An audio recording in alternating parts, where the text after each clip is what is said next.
ശക്തമായ മത്സരം നടക്കുന്ന തൃത്താലയിലെ UDF സ്ഥാനാർത്ഥി ബൽറാമിനൊപ്പമാണ് ഇപ്പോൾ നമ്മൾ ഉള്ളത്. എല്ലായിടത്തും തങ്ങളുടെ ഒരു സാന്നിധ്യം എത്തിക്കാനുള്ള ഓട്ടപ്പാച്ചിലാണ് സ്ഥാനാർത്ഥികൾ. ഇവിടെയും കല്യാണ സ്ഥലത്തും ഒന്ന് ആള് കാണിക്കുക എന്നതായിരുന്നു ലക്ഷ്യം അല്ലേ? അല്ല, ഇത് നമ്മൾക്ക് വളരെ അടുപ്പമുള്ള ഒരു ഫാമിലിയാണ്. അപ്പോൾ അവർ നേരത്തെ കല്യാണം പറയുമ്പോൾ അത് ഇതിൻ്റെ തിരക്കിൽ ഒഴിവാക്കാൻ പറ്റില്ലല്ലോ. ഇന്ന് സത്യത്തിൽ വേറെ പഞ്ചായത്തിലായിരുന്നു എൻ്റെ പര്യടന പരിപാടി. അപ്പോൾ ഉച്ചയ്ക്കുള്ള ഒരു ഗ്യാപ്പിൽ അല്പം ലേറ്റ് ആയിട്ടാണെങ്കിൽ ഇവർ ഇറങ്ങുന്നതിന് മുമ്പ് ഇവിടെ വരാൻ വേണ്ടി ഓടി വന്നതാണ്. ഇപ്പോൾ തിരിച്ച് വേറെ പഞ്ചായത്തിലാണ് ഉച്ചയ്ക്ക് ശേഷമുള്ളത്, അങ്ങോട്ട് പോകണം. ഞങ്ങൾ ഈ വരുന്ന വഴിക്കെല്ലാം എഴുതി വെച്ചിരിക്കുന്നത് തൃത്താലയ്ക്ക് ബെസ്റ്റ് ബൽറാം ആണെന്ന്. അപ്പോൾ ഇടയ്ക്ക് പറയുന്ന കാര്യം നടക്കണമെങ്കിൽ ബെസ്റ്റ് MBR ആണ്. നാളെ ജനങ്ങൾ എന്ത് വിശ്വസിക്കണം ഇതിൽ? കാര്യം കഴിഞ്ഞാൽ ആരാ ഫസ്റ്റ്? കാര്യം നടക്കുന്നവരേ അവരുള്ളൂ. അതിനുശേഷം അവരുടെ കാര്യം കഴിഞ്ഞാൽ പിന്നെ 5 വർഷത്തേക്ക് തിരിഞ്ഞു നോക്കില്ല. പിന്നെ 5 വർഷത്തിന് അവസാനത്തെ 2 മാസമാണ് പിന്നെ വീണ്ടും അവർ വരിക. ഞാനങ്ങനെയല്ല, കഴിഞ്ഞ 15 വർഷമായിട്ട് കണ്ടിന്യൂസ് ആയിട്ട് ഇവിടെ ഉണ്ട്. MLA ആയിരിക്കുമ്പോഴും ഇപ്പോൾ അങ്ങനെ അല്ലാത്ത ഒരു 5 വർഷവും എൻ്റെ ഇവരുമായിട്ടുള്ള ബന്ധത്തിലോ ഇടപെടലിലോ എൻ്റെ ഒരു സാന്നിധ്യത്തിലോ ഒരു വ്യത്യാസവുമില്ല. അപ്പോൾ അതിൻ്റെ അടിസ്ഥാനത്തിൽ അവരാണ് വിലയിരുത്തേണ്ടത്. അവർക്ക് അതിനുള്ള വിവേകമുണ്ട്, പ്രബുദ്ധതയുണ്ട്. തൃത്താല എന്നെ കൈവിടില്ല എന്ന് തന്നെയാണ് എൻ്റെ ആത്മവിശ്വാസം. ഞങ്ങളൊക്കെ കണ്ടിട്ടുള്ള ഞങ്ങളൊക്കെ എന്ന് വെച്ചാൽ ഞാൻ എല്ലാ സാമാന്യവൽക്കരിക്കുന്നത്, ഞാൻ കണ്ടിട്ടുള്ള ബൽറാം എന്ന് വെച്ചാൽ ഒന്ന് പറഞ്ഞാൽ 2 പറയുന്ന ബൽറാമിനെയാണ് കണ്ടിട്ടുള്ളത്. ഇതിപ്പോ ഒന്ന് നല്ല കുട്ടിയാവാനുള്ളൊരു ശ്രമമുണ്ടോ? ഞാൻ നല്ല കുട്ടി തന്നെയാണല്ലോ, നല്ല കുട്ടി തന്നെയാണ്. അങ്ങനെ അല്ല എന്ന് വരുത്തി തീർക്കാനുള്ള ബോധപൂർവമായിട്ടുള്ള ശ്രമം എൻ്റെ എതിർ സ്ഥാനാർത്ഥിയും അവരുടെ ക്യാമ്പയിൻ ടീമും കഴിഞ്ഞ ഇലക്ഷനിൽ നടത്തിയിരുന്നു. ഇത്തവണയും അവർ അതിനുവേണ്ടി ശ്രമിക്കുന്നുണ്ട്. അതിനു വേണ്ടിയിട്ടാണ് അവർ ചില പ്രകോപനങ്ങളൊക്കെ ഉണ്ടാക്കുന്നത്, വെല്ലുവിളികളൊക്കെ നടത്തുന്നത്. അപ്പോൾ ഞാൻ അതിലൊന്നും ഇല്ല. അദ്ദേഹം പറഞ്ഞ പോലെ ഞാനൊരു താർക്കികനോ സംവാദ വിദഗ്ധനോ ഒന്നും അല്ല. എനിക്ക് പറയാനുള്ള കാര്യങ്ങൾ ജനങ്ങളോട് നേരിട്ട് പറയുകയാണ്. അപ്പോൾ ആ നിലയിലാണ് എൻ്റെ ക്യാമ്പയിൻ മുന്നോട്ട് പോകുന്നത്. പക്ഷെ നമുക്ക് പുറത്ത് നിന്ന് നോക്കുമ്പോൾ ഒരാൾ സംവാദത്തിന് വിളിക്കുന്നു, അതും ഭരണത്തിലിരിക്കുന്ന ഒരാൾ സംവാദത്തിന് വിളിക്കുന്നു. അപ്പോൾ ഞാനില്ല എന്ന് പറയുന്നത് ഭീരുത്വമാണ്. അങ്ങനെ പറഞ്ഞിട്ടില്ലല്ലോ. ഏത് തരം സംവാദത്തിനും തയ്യാറാണ്. പക്ഷേ പ്രതിപക്ഷ നേതാവ് മുഖ്യമന്ത്രിയെ സംവാദത്തിന് വെല്ലുവിളിച്ചിരുന്നു. മുഖ്യമന്ത്രി ഡിസംബർ മാസം മുതൽ ഇതുവരെ അതിന് തയ്യാറായിരുന്നില്ല. എന്നിട്ടിപ്പോൾ അദ്ദേഹം തയ്യാറാണ് എന്നൊരിക്കൽ പറഞ്ഞു. അപ്പോൾ പ്രതിപക്ഷ നേതാവ് പറഞ്ഞു, എന്നാൽ സ്ഥലവും തീയതിയും നിശ്ചയിച്ചോളൂ, ഞാൻ അങ്ങോട്ട് വരാമെന്ന്. അപ്പോൾ മുഖ്യമന്ത്രി പറയുകയാണ്, ഇല്ല, ഞാൻ ഫേസ്ബുക്കിൽ മാത്രമേ ഉള്ളൂ. സത്യത്തിൽ ഈ ഫേസ്ബുക്ക് എന്നൊക്കെ പറഞ്ഞാൽ എന്നെയൊക്കെ അധിക്ഷേപിക്കാൻ വേണ്ടി ഇവരെ CPM ഉണ്ടാക്കുന്ന ഒരു സ്ഥിരം പരിഹാസമാണ്. ഞാൻ ഫേസ്ബുക്കിൽ മാത്രമേ ഉള്ളൂ, ഫേസ്ബുക്കിൽ തള്ളാനേ അറിയുള്ളൂ, ഫേസ്ബുക്കിലുള്ള തർക്കത്തിൽ മാത്രമേ ഉള്ളൂ എന്നൊക്കെ പറയാറുണ്ട്. അപ്പോൾ അവരുടെ മുഖ്യമന്ത്രിയാണ് നേരിട്ടുള്ള സംവാദത്തിൽ നിന്ന് ഓടി ഒളിച്ച്. മുഖ്യമന്ത്രി പ്രതിപക്ഷ നേതാവും തമ്മിലുള്ള സംവാദം നടക്കുന്നില്ല എങ്കിൽ പോലും ഇവിടെ MP രാജേഷ് വന്ന് സംവാദത്തിന് വിളിക്കുമ്പോൾ VT ബൽറാം ധൈര്യത്തോടെ ആ സംവാദത്തിന് തയ്യാറാകുമ്പോഴല്ലേ, അതിൽ സംവാദത്തിനല്ലേ വിളിക്കുന്നത്, വേറൊന്നിനും അല്ലല്ലോ. അതാ ഞാൻ പറഞ്ഞത്, അദ്ദേഹം കഴിഞ്ഞ 5 വർഷത്തിൽ 4.25 വർഷം ഇവിടെ ഇല്ല. എന്നിട്ട് അവസാനം 2 മാസം അദ്ദേഹത്തിൻ്റെ സാന്നിധ്യം അറിയിക്കാൻ വേണ്ടി അദ്ദേഹം കുറച്ച് വിവാദങ്ങൾ ഉണ്ടാക്കുകയാണ്. ഇപ്പോൾ ചില സിനിമയൊക്കെ റിലീസ് ചെയ്യുന്നതിന് മുമ്പ് അതിൻ്റെ അണിയറ പ്രവർത്തകർ ചില മനഃപൂർവ്വ വിവാദം ഉണ്ടാക്കുമല്ലോ. അതുപോലെ അദ്ദേഹത്തിൻ്റെ വീണ്ടും ഒരു ലാൻഡിങ്, അതിനുവേണ്ടി അദ്ദേഹം വെല്ലുവിളിയും പ്രകോപനവും ഒക്കെ നടത്തി കുറേ വികസനം എന്ന് പറഞ്ഞാൽ ആളുകളുടെ അനുഭവമല്ലേ. ആ അനുഭവത്തിൻ്റെ അടിസ്ഥാനത്തിലല്ലേ, അല്ലെങ്കിൽ സംവാദത്തിൻ്റെയോ അല്ലെങ്കിൽ ഏതെങ്കിലും പേപ്പറിൻ്റെയോ അദ്ദേഹം തന്നെ പടച്ചുണ്ടാക്കിയ ചില കണക്കുകളുടെയോ അടിസ്ഥാനത്തിലല്ലോ. ഇപ്പോൾ ഉദാഹരണം പറയുകയാണെങ്കിൽ അദ്ദേഹം 1000 കോടി രൂപയുടെ വികസനം നടത്തിയെന്ന് പറഞ്ഞിട്ടൊരു സാധനം ഇറക്കി. അതിൻ്റെയൊക്കെ അടിസ്ഥാനത്തിലാണ് അദ്ദേഹം സംവാദത്തിന് വെല്ലുവിളിക്കുന്നത്. അതിലൊരു 300 കോടി രൂപ എന്താണെന്നറിയോ? കുടിവെള്ളത്തിൻ്റെ പൈപ്പ് ലൈൻ ഇവിടെ കേരളത്തിൽ എല്ലായിടത്തും ഇടുന്നുണ്ട്. അതിൻ്റെ ഭാഗമായിട്ട് 300 കോടി രൂപയുടെ ജൽജീവൻ മിഷൻ എന്ന് പറയുന്ന കേന്ദ്ര സർക്കാരിൻ്റെ പദ്ധതി. എൻ്റെ കാലത്താണ്, കഴിഞ്ഞ LDF ഗവൺമെൻറ് സമയത്താണ് അത് തുടങ്ങിയത്. കേന്ദ്ര സർക്കാരിൻ്റെയാണ് പദ്ധതി, സംസ്ഥാന സർക്കാരിൻ്റെ വിഹിതമൊക്കെ ഉണ്ട്. ഞാനാണെങ്കിൽ MLA ആയിരിക്കുമ്പോൾ അതിൽ പഞ്ചായത്തുകളുടെ ഒരു വിഹിതമുണ്ട്. അത് കൊടുക്കാൻ പഞ്ചായത്തുകൾക്ക് കഴിയില്ലെങ്കിൽ MLA ഫണ്ട് കൊടുക്കാം എന്ന് പറഞ്ഞ അടക്കം ഞങ്ങൾ അത് തുടങ്ങി വെച്ചതാണ്. അപ്പോൾ അതിൻ്റെ ഭാഗമായിട്ട് കുറേ പൈപ്പ് ലൈനൊക്കെ വരയ്ക്കുന്നുണ്ട്. അതിൻ്റെ ഫണ്ടൊക്കെ ചേർത്തിട്ടാണ് ഈ ഡോക്യുമെൻ്റ് ഉണ്ടാക്കുന്നത്. ഇതേപോലെ തന്നെ തൊട്ടപ്പുറത്ത് പട്ടാമ്പിയിൽ മൂസിനും ഇതേ 1000 കോടി രൂപയുടെ അവകാശവാദങ്ങളുണ്ട്. അതിൻ്റെ അപ്പുറത്ത് ഷൊർണൂരിൽ മമ്മിക്കുട്ടിക്കുണ്ട്, ഇപ്പുറത്ത് കുന്നംകുളത്ത് AC മൊയ്തീനുണ്ട്. അപ്പോൾ അവരുടെ PR വർക്കിൻ്റെ ഭാഗമായിട്ട് പടച്ചുണ്ടാക്കുന്ന ഡോക്യുമെൻറ്റുകളുടെ അടിസ്ഥാനത്തിൽ ഏതെങ്കിലും തർക്കത്തിന് PR ഏജൻസികളൊക്കെ ചാർട്ട് ചെയ്യുന്ന തരത്തിലുള്ള പ്രോഗ്രാം അതിന് നിന്ന് കൊടുക്കണോ എന്നുള്ളതാണ് ചോദ്യം. ഞാൻ വളരെ സ്പെസിഫിക് ആയിട്ട് ചോദിച്ചു, അദ്ദേഹത്തിൻ്റെ വികസനത്തിൽ ചൂണ്ടിക്കാണിക്കാനുള്ളത് എന്താണ്? 1-2 ചൂണ്ടിക്കാണിക്കും, എന്നാൽ ബാക്കി ചർച്ച ചെയ്യാലോ നമുക്ക്. ഞാനൊരു കോളേജ് കൊണ്ടുവന്നു. എൻ്റെ ഒരു പോയിന്റ് നിങ്ങളുടെ കൂടി അത് അദ്ദേഹത്തിലേക്ക് എത്തുകയാണെങ്കിൽ നല്ലത്. ഞാനിവിടെ തൃത്താലയിൽ കോളേജ് കൊണ്ടുവന്നു, 1 അല്ല 2 കോളേജ് കൊണ്ടുവന്നു. ഒരു ഗവൺമെൻറ് കോളേജും കൊണ്ടുവന്നു, ഒരു എയ്ഡഡ് കോളേജും കൊണ്ടുവന്നു. എന്ന് കൊണ്ടുവന്നു എന്ന് ചോദിച്ചാൽ 2011 ഞാൻ ആദ്യമായിട്ട് MLA ആയി. 2013 കൊണ്ടുവന്നു എന്ന് പറയുമ്പോൾ രേഖയിലല്ല. അവിടെ ക്ലാസ് തുടങ്ങി, അഡ്മിഷൻ നടത്തി, ഫസ്റ്റ് ഇയർ കുട്ടികൾ പഠിച്ചു. 2014 ആകുമ്പോഴേക്കും അവർ സെക്കൻഡ് ഇയർ ആയി. 2015 ആകുമ്പോഴേക്കും ഒരു തേർഡ് ഇയർ ആയി. 2016 ഞാൻ 2ാമത്തെ തവണ ഇലക്ഷൻ 5 വർഷത്തിന് ശേഷം മത്സരിക്കുന്നതിന് മുമ്പ് ആദ്യത്തെ ബാച്ചിലെ കുട്ടികൾ പഠനം പൂർത്തീകരിച്ച് സർട്ടിഫിക്കറ്റുമായി പുറത്തിറങ്ങി. അങ്ങനെയാണ് ഒരു കോളേജ് കൊണ്ടുവന്നത്. ഇദ്ദേഹം നഴ്സിംഗ് കോളേജ് കൊണ്ടുവരുമെന്ന് പറഞ്ഞു. നഴ്സിംഗ് കോളേജ് ഇതുവരെ വന്നിട്ടില്ല. എന്നിട്ടിപ്പോൾ ഇതാ ഈ ഇലക്ഷൻ നോട്ടിഫിക്കേഷൻ്റെ 2-3 ദിവസം മുമ്പ് കൂറ്റനാട് അങ്ങാടിയിൽ ഒരു പൊതുവേദിയിൽ വെച്ച് ഇതാ നഴ്സിംഗ് കോളേജിൻ്റെ ഉദ്ഘാടനം എന്ന് പറഞ്ഞൊരു പരിപാടി നടത്തി. എന്നിട്ട് അതിൻ്റെ ഫോട്ടോ കണ്ടപ്പോൾ ഒരു തകര ഷീറ്റൊക്കെ മേഞ്ഞ ഒരു വാടക കെട്ടിടമാണ്. അതുപോട്ടെ, അതിലെന്താണ് അഡ്മിഷൻ നടക്കുക ഒരു ഉറപ്പുമില്ല. ഇതിൽ ഇന്ത്യൻ നഴ്സിംഗ് കൗൺസിലിൻ്റെ അംഗീകാരമുണ്ടോ? എല്ലാ അനുമതിയും കിട്ടിയെന്നാണ് പറഞ്ഞത്. വളരെ കൃത്യമായിട്ട് ഇന്ത്യൻ നഴ്സിംഗ് കൗൺസിലിൻ്റെ അംഗീകാരം ഉണ്ടോ എന്ന് ചോദിച്ചപ്പോൾ അവർക്ക് തന്നെ സമ്മതിക്കേണ്ടി വന്നു. ഇന്ത്യൻ നഴ്സിംഗ് കൗൺസിലിൻ്റെ അംഗീകാരം കിട്ടിയിട്ടില്ല, അതിന് ഫീസ് അടച്ച് കാത്തിരിക്കുകയാണ്. എത്ര സീറ്റാണ്? 40 സീറ്റ് എന്ന് പറയുന്നു. 40 സീറ്റ് ഉറപ്പുണ്ടോ? ഇല്ല. ഈ നഴ്സിംഗ് കൗൺസിലിൻ്റെ അംഗീകാരത്തിന് വേണ്ടി അവരുടെ പരിശോധന നടക്കുമ്പോൾ മതിയായ സൗകര്യം ഉണ്ടോ ഇല്ലയോ നോക്കിയിട്ടാണ് സീറ്റിൻ്റെ എണ്ണം നിശ്ചയിക്കുക. എന്ന് അഡ്മിഷൻ നടക്കും? അടുത്ത മെയ് മാസത്തിൽ എന്ന് പറയുന്നു. ഇലക്ഷനൊക്കെ ശേഷമുള്ള സമയമാണ് പറഞ്ഞിരിക്കുന്നത്. അങ്ങനെയാണോ കൊണ്ടുവരേണ്ടത്?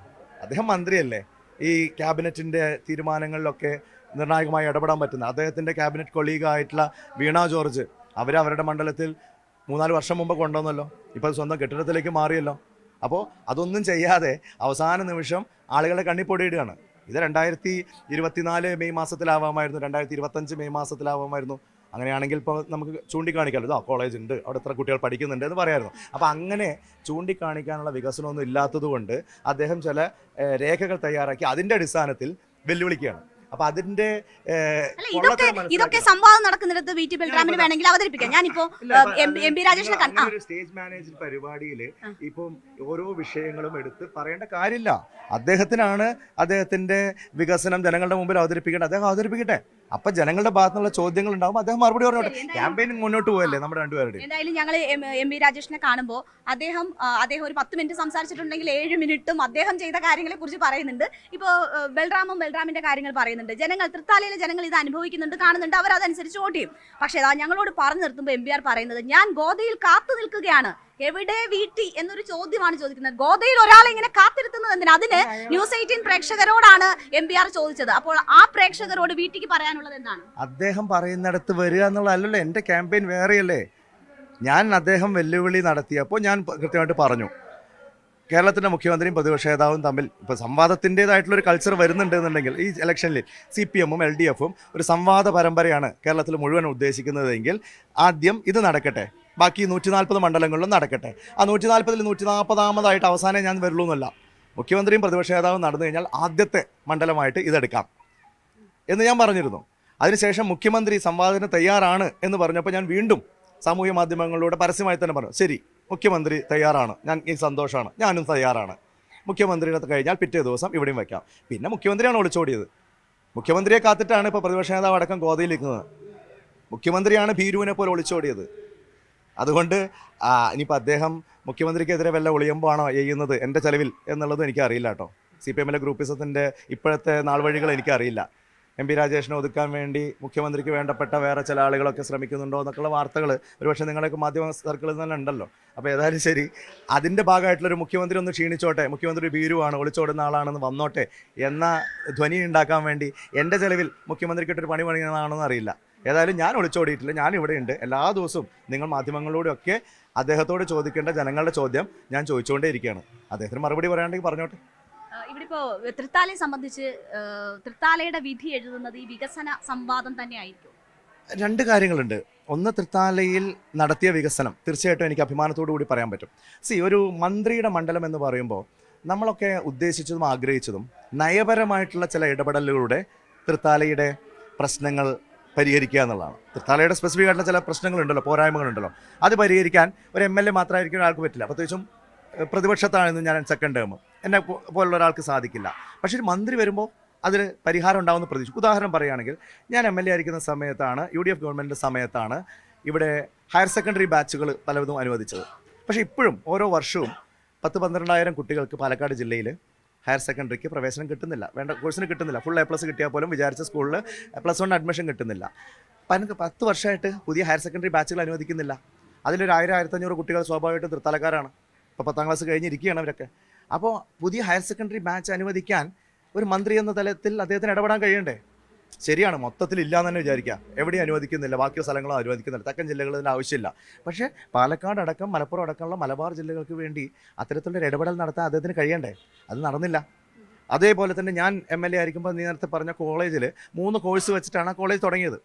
പിന്നെ അതിന് ശേഷം MLA ഫണ്ട് കൊണ്ടുള്ള കെട്ടിടം അവിടെ ഉണ്ടായി. ഞാൻ MLA ആയിരിക്കുമ്പോൾ തന്നെ സർക്കാരിൽ നിന്ന് അനുവദിച്ച് കിട്ടിയ ഫണ്ട്, അന്ന് തന്നെ നിർമ്മാണം ആരംഭിച്ച ഫണ്ട്, പിന്നീട് ഇപ്പോൾ കെട്ടിടം പൂർത്തിയായി. അപ്പോൾ കെട്ടിടം അത്യാവശ്യമായി. പുതിയ 4ാമത്തെ കോഴ്സ് അവിടെ അനുവദിക്കാൻ അദ്ദേഹത്തിന് കഴിഞ്ഞില്ല. അപ്പം അങ്ങനെയുള്ള ഇടപെടൽ നടക്കുന്നില്ല. അപ്പം തൃത്താല നിയോജക മണ്ഡലത്തിലെ ഒരു ആശുപത്രിയിൽ പോലും പുതിയൊരു അഡീഷണൽ തസ്തിക സൃഷ്ടിക്കപ്പെട്ടില്ല. ഞാൻ വെറൊരു MLA ആയിരിക്കുമ്പോഴാണ് ചാലിശ്ശേരി ആശുപത്രിയിൽ 14ഓളം പുതിയ തസ്തികകൾ സൃഷ്ടിച്ച് ആ ആശുപത്രിയിൽ ഒരു ഡയാലിസിസ് സെൻറ്റർ കൊണ്ടുവന്നു. ഒരു ഡയാലിസിസ് സെൻറ്റർ കൊണ്ടുവരിക എന്ന് പറയുന്നതിന് കമ്മ്യൂണിറ്റി ഹെൽത്ത് സെൻ്ററിൽ അന്ന് അത്ഭുതമാണ്, ഇന്നും അത്ഭുതമാണ്. കാരണം ജില്ലാ ആശുപത്രിയിലും താലൂക്ക് ആശുപത്രിയിലും മാത്രമേ ഉള്ളൂ. ഒരു കമ്മ്യൂണിറ്റി ഹെൽത്ത് സെൻ്ററിൽ ഞാനൊരു ഡയാലിസിസ് സെൻറ്റർ കൊണ്ടുവന്നു. ആ ഡയാലിസിസ് സെൻ്ററിൻ്റെ പേര് പറഞ്ഞ് അവിടെ 14ഓളം പുതിയ തസ്തികകളും സൃഷ്ടിച്ചു. ആശുപത്രിയുടെ മൊത്തം നിലവാരം മാറുകയാണ് അതോടുകൂടി. ഇദ്ദേഹത്തിന്റെ കാലത്ത് ഒരു ആശുപത്രിയിൽ പോലും ഒരു ഡോക്ടറോ ഒരു നഴ്സോ ആ നിലയിൽ ഒരു പുതിയ തസ്തികയോ സൃഷ്ടിക്കപ്പെട്ടിട്ടില്ല. എന്താണ് ഈ 10 വർഷം എടുക്കേണ്ട എന്റെ 5 വർഷം ഭരണപക്ഷ MLA എടുത്താൽ മതി എന്ന് പറഞ്ഞത്? 10 വർഷം വേണമെങ്കിൽ എടുക്കാം. താരതമ്യം അത് കാരണം പറയുമല്ലോ, എന്റെ 10 വർഷം അദ്ദേഹത്തിന് 5 വർഷം കിട്ടിയുള്ളൂ എന്ന് പറഞ്ഞിട്ടുള്ള താരതമ്യം ആവശ്യമില്ല എന്ന് പറഞ്ഞു. ഞാൻ അതാ പറഞ്ഞ അങ്ങനെ ഒരു കാരണം പറയാൻ. എനിക്ക് 10 വർഷം, ബൽറാമിന് 10 വർഷം കിട്ടിയോണ്ടാണ് ഇതൊക്കെ ചെയ്തത്, എനിക്ക് 5 വർഷമേ കിട്ടിയുള്ളൂ എന്ന് പറഞ്ഞൊരു കമ്പാരിസൺ അദ്ദേഹത്തിന് അവസരം ഇല്ലാതിരിക്കാൻ വേണ്ടിയിട്ടാണ് എൻ്റെ ഭരണപക്ഷ MLA എന്നുള്ള നിലയ്ക്കുള്ള സമയം. അപ്പോഴാണല്ലോ നമുക്ക് നയങ്ങളിലൊക്കെ ഇടപെടാനും ഫണ്ട് കൊണ്ടുവരാനൊക്കെ പറ്റും. എൻ്റെ ആദ്യത്തെ 5 വർഷം ഞാൻ അപ്പോഴും ജൂനിയർ മോസ്റ്റ് MLA ആയിരുന്നു. പക്ഷേ ഉമ്മൻചാണ്ടിയുടെ ഒരു ഗവൺമെൻറ്റിൻ്റെ സമയത്ത്, ഞാനൊരു ഭരണപക്ഷ MLA ആയിരുന്ന സമയത്ത് ഞാൻ കൊണ്ടുവന്ന പദ്ധതികൾ 5 വർഷം കൊണ്ട്. അദ്ദേഹം ഇതേപോലെ ഭരണപക്ഷത്തെ വെറും MLA ഒന്നല്ല, മന്ത്രിയാണ്, സ്പീക്കറാണ്, പ്രമുഖമായിട്ട് 3-4 വകുപ്പുള്ള ആളാണ്, സംസ്ഥാന കമ്മിറ്റി അംഗമൊക്കെ എന്തൊക്കെയാണ്. അപ്പോൾ അദ്ദേഹത്തിന് 5 വർഷം കൊണ്ട് കൊണ്ടുവരുന്നു, എൻ്റെ 5 വർഷം. അപ്പോഴാണല്ലോ ഒരു ബാലൻസ് വരുന്നത്. 5-5 വെച്ച് ചർച്ച ചെയ്യാം. ഇനി 10-5 വേണം. ഞാൻ പറഞ്ഞു അതിന് മുമ്പുള്ള 20 വർഷത്തെ അദ്ദേഹത്തിൻ്റെ പാർട്ടിക്കാരുടെ MLA മാരുണ്ട്, അതും ചേർത്ത് 35 വർഷം ഒരുമിച്ച് ചർച്ച ചെയ്യാമെന്ന് പറഞ്ഞു. ഞാൻ ഏത് സമ്മതത്തിന് അറിയാറാ. അതിൻ്റെ പ്ലാറ്റ്ഫോം അദ്ദേഹം തീരുമാനിക്കേണ്ടതെന്നേ ഉള്ളൂ. അദ്ദേഹം ഏതോ ഗോത അദ്ദേഹത്തിനായി കെട്ടിയുണ്ടാക്കി അവിടേക്ക് എന്നെ വിളിക്കാനല്ല, ജനങ്ങളുടെ ഗോതയിലല്ലേ നമ്മൾ ചർച്ച ചെയ്യുന്നത്. ഈ പറഞ്ഞ ഓരോ പോയിന്റ്സിനും തെരഞ്ഞെടുപ്പിന് മുമ്പ് ഒരു സംവാദത്തിനുള്ള സാധ്യതയില്ല. മുഖ്യമന്ത്രി തയ്യാറായാൽ അതിന്റെ പിറ്റേ ദിവസം, അല്ലെങ്കിൽ അന്ന് വൈകുന്നേരം.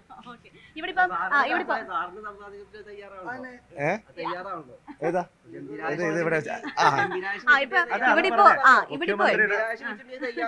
അതെ, ഇത് സ്റ്റേറ്റ് മാനേജറാണ്, അറിയാലോ. അല്ല ഇത് നിങ്ങൾ ഇവിടെ ചർച്ചയാക്കാനാണോ? അതെ, അങ്ങനെ പറയട്ടെ. ഞാനിതിലെല്ലാ സംവാദത്തിനും തയ്യാറാണ്. ഇവർ രണ്ടുപേരും CPM MP രാജേഷിന്റെ അനുകൂലികളാണ്. അവരതിനെ പറയാണ് അവരുടെ അഭിപ്രായം. നിങ്ങൾ ജനകീയ ചർച്ചയായിട്ടാണ് ഇത് ഉദ്ദേശിക്കുന്നതെന്നുണ്ടെങ്കിൽ നിങ്ങൾ അങ്ങനെ നോക്കുക. നിങ്ങൾ ഇന്റർവ്യൂ ആണോ അതോ നിങ്ങളിങ്ങനെ? 2016 ഒരു ശക്തമായ മത്സരമായിരുന്നു. അതിലൊരു അപ്രതീക്ഷിത തോൽവി VT ബൽറാമിനെ സംബന്ധിച്ച് ഏൽക്കേണ്ടി വന്നു. 2021 അപ്രതീക്ഷിത തോൽവി ഏൽക്കേണ്ടി വന്നു. ഇതിപ്പോ 26-ലെത്തുമ്പോൾ ആ അന്നത്തെ മത്സരം എത്രമാത്രം ടഫായിരുന്നു? അതാണോ ഈ 2026-ലെ മത്സരമാണോ? ഏതാണ് ഏറ്റവും കൂടുതൽ ടഫായിട്ട് ഫീൽ ചെയ്യുന്നത്? എല്ലാ ഇലക്ഷനും അതിൻ്റെതായിട്ടുള്ള പ്രത്യേകതകളുണ്ടല്ലോ. നമ്മളെല്ലാ ഇലക്ഷനെയും സീരിയസ് ആയിട്ട് നോക്കി കാണുന്നു. ടഫാണോ ഈസിയാണോ എന്നുള്ളത് നമ്മളൊരു സ്ഥാനാർത്ഥി ഒരിക്കലും അങ്ങനെ ചിന്തിക്കാറില്ല. നമ്മൾ നമ്മുടെ മാക്സിമം കാര്യങ്ങൾ ജനങ്ങളെ കാണുന്നു, പറയുന്നു. ജനങ്ങളാണ് ആത്യന്തികമായിട്ടുള്ള വിധികർത്താക്കൾ. 2021 തൃത്താലയിലെ ജനങ്ങൾ ഒരു വിധി എഴുതിയിട്ടുണ്ട്. അത് ഞാൻ പൂർണ്ണമായിട്ട് ഉൾക്കൊള്ളുകയാണ്. എന്നിട്ട് 5 വർഷം ഞാൻ ഈ നാട്ടിലെ ജനങ്ങൾക്കിടയിൽ പ്രവർത്തിക്കുകയാണ്. അല്ലാതെ ഞാൻ തലക്കനമെടുത്ത് എന്നെ തോൽപ്പിച്ചല്ലേ എന്ന് പറഞ്ഞിട്ട് വോട്ടർമാരെ മുഴുവൻ വർഗീയവാദി അങ്ങനെയൊക്കെ ഉണ്ടല്ലോ. വോട്ടർമാർ മുഴുവൻ വർഗീയവാദികളാണ്, വോട്ടർമാർ മുഴുവൻ എന്താ പറയുക സാമ്രാജ്യത്വത്തിൻ്റെ ചതിക്കുഴിയിൽ വീണവരാണ് എന്നൊക്കെ പറഞ്ഞുള്ള ചില ഇതുണ്ടല്ലോ. അല്ലെങ്കിൽ അതൊന്നും ഞാൻ പറയുന്നില്ലല്ലോ. ഞാൻ ശരി, ജനവിധിയാണ്, ഞാനത് ഉൾക്കൊള്ളുന്നു. ഞാൻ 5 വർഷം ഈ നാട്ടിലെ ജനങ്ങൾക്കിടയിൽ പ്രവർത്തിക്കുന്നു. വീണ്ടും ഒരിക്കൽ കൂടി പാർട്ടി മുന്നണി എന്നെ നിയോഗിക്കുകയാണ്. ഞാൻ മത്സരിക്കാൻ വരുന്നു. ജനങ്ങൾ വിധി ചെയ്തിട്ട് ഇത്തവണ 100-ലധികം സീറ്റ് നേടി വരും എന്നാണ് പ്രതിപക്ഷ നേതാവ് പറയുന്നത്. അല്ലെങ്കിൽ വനവാസം എന്ന് അദ്ദേഹം പറയുന്നു. അത്രമാത്രം ആത്മവിശ്വാസത്തിൽ ആണ് UDF ഉള്ളത്, UDF കാൻഡിഡേറ്റ്സ് ഉള്ളത്. അങ്ങനെ UDF അധികാരത്തിൽ വരുമ്പോൾ അവിടെ ബൽറാം ഉണ്ടാകും എന്ന് വിശ്വാസമുണ്ടോ? അങ്ങനെ ഒരു ജനപ്രതിനിധിയായിട്ട് ഞാൻ ഉണ്ടാവും 100%. ഉറപ്പ്? തീർച്ചയായിട്ടും. പിന്നെ ഇത് പോവുകയാണെങ്കിൽ അതിനു മുമ്പ് ഈ പാലക്കാട്ടെ സാഹചര്യങ്ങൾ എങ്ങനെയാണ്? രാഹുൽ മാങ്കൂട്ടത്തിൽ വിഷയം ഉണ്ടാക്കുന്ന പ്രശ്നങ്ങൾ, ഇപ്പോൾ നടക്കുന്ന വിഷയങ്ങൾ, അവിടെ പോലും അതൊരു ചർച്ചയൊന്നുമല്ല. ഞങ്ങൾ ഞങ്ങളുടെ സ്ഥാനാർത്ഥിയെ നിർത്തി മുന്നോട്ട് പോകല്ലേ. ഡീല് പലതും പറഞ്ഞു കേൾക്കുന്നുണ്ടല്ലോ. തൃത്താലയെ സംബന്ധിച്ച് എന്തെങ്കിലും ഡീലുണ്ടോ? അങ്ങനെ എന്തെങ്കിലും ആക്ഷേപം നിങ്ങൾക്കുണ്ടോ? അത് കഴിഞ്ഞ തവണ ഉണ്ടായിരുന്നു. ഇത്തവണ അത്തരത്തിലുള്ള എല്ലാ ഡീലുകളെയും പരാജയപ്പെടുത്തുന്ന തരത്തിൽ ജനങ്ങൾ ഞങ്ങൾക്കൊപ്പം നിൽക്കും. തീർച്ചയായിട്ടും വോട്ട് അടിസ്ഥാനത്തിൽ നമുക്ക് ബൂത്ത് അടിസ്ഥാനത്തിൽ നോക്കിയാൽ കാണാൻ സാധിക്കുമല്ലോ. എല്ലാ നിലയ്ക്കും ഉള്ള ധാരണകൾ ഉണ്ടായിരുന്നു. അത് ഇത്തവണ ആവർത്തിക്കപ്പെട്ടാൽ പോലും അതിനെ മറികടക്കാൻ ഞങ്ങൾക്ക് സാധിക്കും. അപ്പൊ ആത്മവിശ്വാസമാണ്. തീർച്ചയായിട്ടും. അപ്പോ UDF-ന്റെ ഒരു ഭരണം ഉണ്ടാവുകയാണെങ്കിൽ അവിടെ തൃത്താലയെ പ്രതിനിധീകരിച്ച് VT ബൽറാം ഉണ്ടാകും എന്നതാണ് ബൽറാം പറയുന്നത്. ഗോദയിൽ കാത്തിരിക്കുന്ന MP രാജേഷിനുള്ള മറുപടി താൻ ജനങ്ങളുടെ മുന്നിലാണ്, ജനങ്ങളോട് സംവദിച്ചുകൊണ്ടിരിക്കുകയാണ് എന്നതാണ്. ഏതായാലും ശക്തമായ മത്സരം തന്നെയാണ് തൃത്താല ഇപ്പോൾ കണ്ടുകൊണ്ടിരിക്കുന്നത്. ക്യാമറമാൻ പ്രജിത് കോങ്ങാടിനൊപ്പം MG രേണുക, ന്യൂസ് 18. കൂടുതൽ വാർത്തകൾക്ക് news 18 Keralam YouTube channel subscribe ചെയ്യുക.